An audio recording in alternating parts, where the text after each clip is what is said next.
Welcome to spot news. నేను మీ Teja. Present మనతోని సినీ critic Vignan గారు ఉన్నారు. నమస్తే అండి. నమస్తే. రైట్. సో రీసెంట్ గా కడలి సత్యనారాయణ అనే ఒక ఆర్టిస్టా రైటర్. ఓకే. సో ఆ పర్సన్ గురించి బయట విపరీతంగా ట్రోల్ అవుతుంది.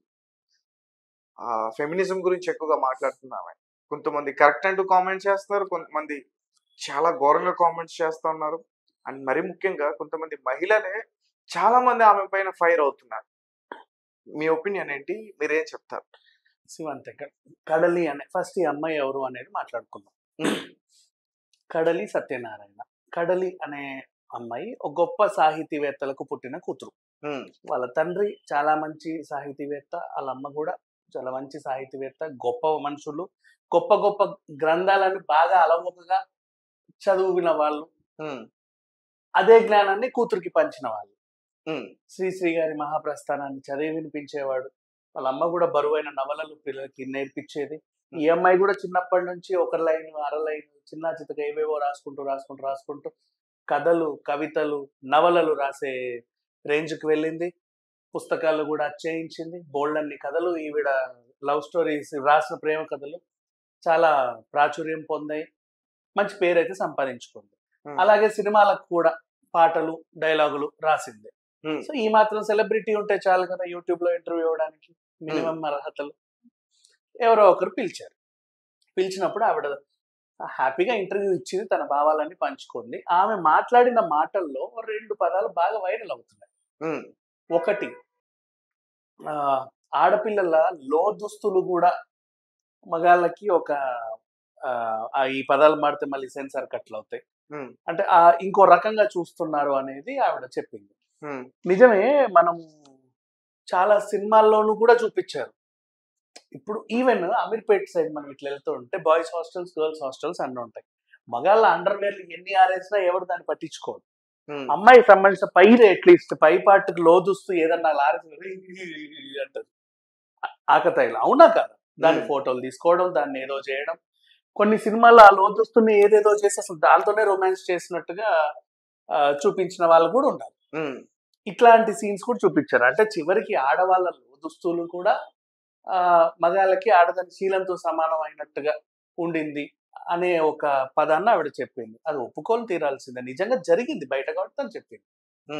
నెక్స్ట్ ఇంకొకటి, ఇది అంతకుముందు షర్మిల గారి మాటల్లో వైరల్ అయింది. ఆడపిల్ల అంటే ఈడపిల్ల కాదు, ఆడపిల్ల.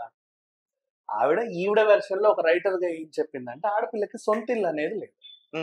పుట్టినప్పటి నుంచి వీళ్ళ ఇంట్లో ఉంటాం, ఇది నీ ఇల్లు కాదు. ఆయన కొడుకు పేరు మీద రాస్తారు, ఆ కొడుకు ఇంకో కొడుకుని అంటారు, వాళ్ళ తరం వెళ్ళిపోతుంది. కూతురు అనేది వచ్చిందంటే ఏదో టైంకి 20-25 years రాగానే నీ ఇల్లు ఇది కాదు అది అని చెప్పి ఇంటి పేరు మార్చేసి పంపించేస్తారు. పోనీ అక్కడికి వెళ్తేనన్నా, రామ్మ నువ్వు మా ఇంటికి వచ్చిన కోడలు, ఇదిగో ఇల్లు నీ పేరు మీద రాసేస్తున్నావు, ఈ రోజు నుంచి ఇల్లు నీదే అంటారా? అనరు. అది వాళ్ళ ఇల్లు, నువ్వు అక్కడ ఉండడానికి వచ్చావు.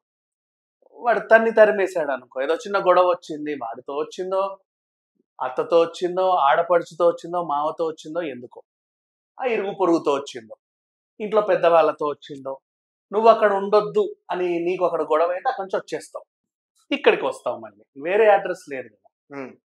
ఇక్కడికి వచ్చినప్పుడు మళ్ళీ వీళ్ళు, అమ్మ పెళ్ళయ్యాక నువ్వు ఆ ఇంటి మనిషివి, ఇక్కడ ఉండడం చాలా తప్పు, నువ్వు అడే పో అంటారు. ఆడిపోతే వాడు కిరోసిన్ పోస్తాడో లేకపోతే ఇంకేమైనా చేస్తాడో తెలియదు కాబట్టి కొంచెం ప్రేమ ఉన్న తల్లిదండ్రులు ఈయన పెట్టుకుంటారు. అమ్మ వద్దులే, నా కూతురు అల్లారు ముద్దుగా పెంచుకున్న వాడు చంపేస్తాడు. అయినా సరే ఇప్పుడు ఇంట్లో ఓకే, ఇరుగు పొరుగు వాళ్ళు మొగుడిని వదిలేసి వచ్చేసిందంట. అంతేనా కాదా? ఏమన్నా ఎప్పుడు వెళ్తా అంతే, ఇంకేం చేయ, ఇంకో పెళ్ళి ఏమైనా చేసుకుంటా, ఏవేవో అడిగేస్తా ఉంటారు. అంటే నేను ఎక్కడ ఉండడానికి పనికిరానా, నాకంటూ ఒక అడ్రస్ లేదా అని డిప్రెషన్లోకి వెళ్తే ఏం చేస్తారు? దుర్గం చెరువు ఫ్లైఓవర్ ఎక్కుతారు. అంతే. హైదరాబాద్ లో అయితే అంటే నేను పదాలని వాడడం ఇష్టం లేక, ఇప్పుడు వచ్చింది, మనం ఇష్టం ఉన్నట్టు అని మాట్లాడటానికి లేదు, లిమిటెడ్లు పెడుతున్నాయి. సో అందుకని చెప్పేసి చెప్పా, ఆ టైప్ ఆఫ్ కాన్సిక్వెన్సెస్ వస్తాయి, అంతేగా. సో ఈవిడ అన్నింది ఏంటంటే, ఆడపిల్ల కంటే ఒక సొంత ఇల్లు లేదు, ఈ ఇల్లు తంది కాదు, ఆ ఇల్లు తంది కాదు అనే కాంటెంట్. ఇప్పుడు నీకు ఈమె చెప్పింది నచ్చిందా నచ్చలేదు? ఒక రచయిత లాగా తను మాట్లాడింది, నీకేమనిపించింది చెప్పు. నాకు అంటే తను చెప్పింది కరెక్ట్ అనిపిస్తుంది నాకు. కదా దీన్ని మన క్రింజ్ ఉంటదిగా సోషల్ మీడియా క్రింజ్, వాళ్ళు దాన్ని ఏం చేస్తున్నారంటే ట్రోల్ చేశారు. సేమ్ షర్మిల గారి ట్రోల్ చేసినట్టు ఈ ట్రోల్ చేశారు. ఈ ట్రోల్ కొంచెం వక్రంగా వెళ్ళింది.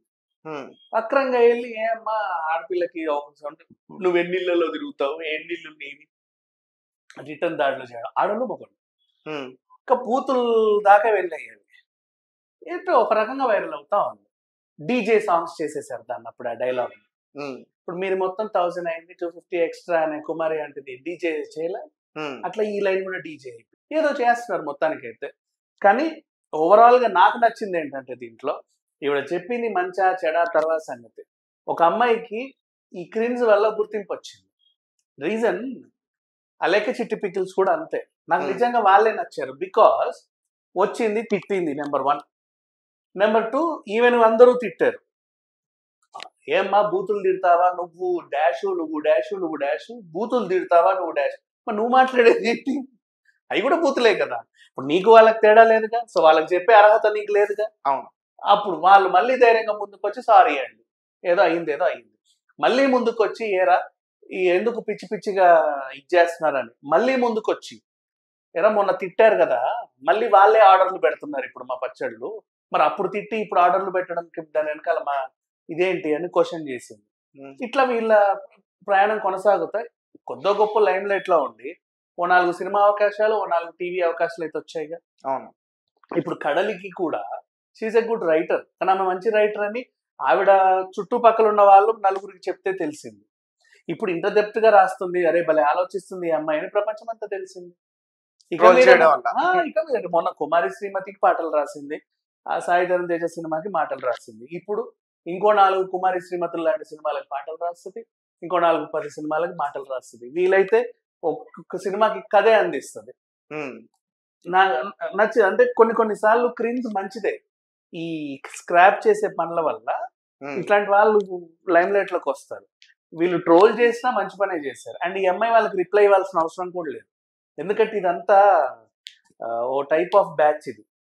వీళ్ళు ఏదో అన్నారని దాన్ని పట్టించుకొని అది కాదు ఇది నా ఉద్దేశం ఇది అని మన ఎక్స్ప్లెనేషన్ సంజాయిషి చెప్పుకునే అంత అర్హతలు కూడా లేవు వీళ్ళకి. ఓకే, ఎవరైతే ఈ అమ్మాయిని ట్రోల్ చేస్తున్నారు. So it's okay. ఇక నిర్మాత అంటావా ఏదో ఒక పదం ట్రోల్ బాగా వైరల్ అవుతుంది కదా, నా సందర్భంగా ప్రొడ్యూసర్ కష్టాల గురించి సందర్భంగా వాడాడే కానీ ఈ అమ్మాయిని అవమానించడం ఆయన ఉద్దేశం కాదు. ఇది బాగా వైరల్, అందరూ కూడా నవ్వారు ఆయన చెప్పిన తర్వాత. అంతే, అంతమించి. Right, thank you so much.